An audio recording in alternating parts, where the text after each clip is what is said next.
Magandang araw mga kagabay, ngayon po ay January 19, 2025, araw po ng linggo at kapistahan ng mahal na Señor Santo Niño. Napakahalaga po ng kapistahan na ito sapagkat marami siyang itinuturong aral sa bawat isa sa atin.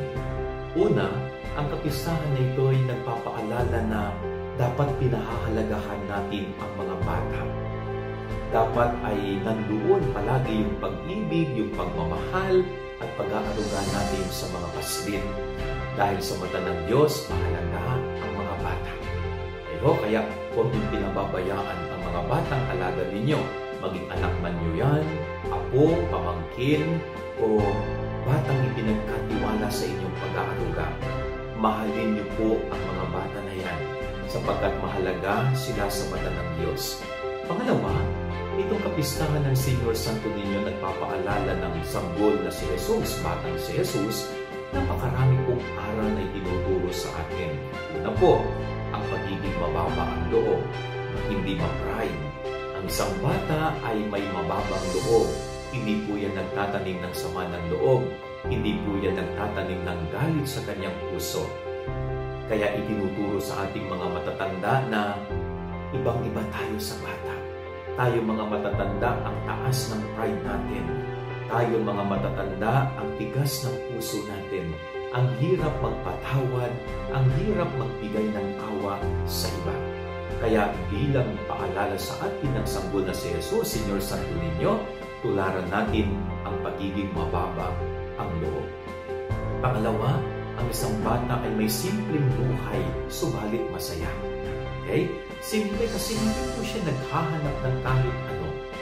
Kontento siya sa kung anong mayroon siya. Hindi niya hinahanap ang wala. Kaya yung pagiging simple at kontento niya ang nagiging totoong kagalakan ng isang bata. Yan din po ang ituturo sa atin ng mahal na Señor Santo Niño. Gawin natin simple ang buhay, huwag komplikado. Dahil kapag ang buhay natin ay simple, talagang magiging masayang tao tayo. Dahil kontento tayo sa kung anong mayroon at hindi tayo maghanap ng kung anong ang wala. At pangatutong katangian ng isang bata rin, ng Señor Santo Niño itinuturo sa atin, ay ang pagiging totoo at hindi sinungaling. Yan ang kalaban ng lipunan natin ngayon. Marami ngayon ang naniniwala pa sa fake news kahit sa katotohanan. At maraming tao ngayon ang mas nagsasalita ng kasinungalingan kaysa sa katotohanan. Gayahin po natin ang isang bata, ang Señor Santo Niño. Ipinahayag niya kung ano ang totoo at katotohanan. Hindi po siya natakot sapagkat alam niya na ito ang dapat, ito ang tama, at ito ang totoo. Sana ganun din po tayo mga tao, katulad ng isang bata. Huwag tayong matakot magsabi ng totoo at panindigan ang katotohanan. Sana huwag tayo yung magiging kumbaga modelo ng hindi pagsasabi ng hindi totoo. No, huwag tayo maging modelo ng kasinungalingan, kundi tayo patuloy na maging modelo ng katotohanan at tama.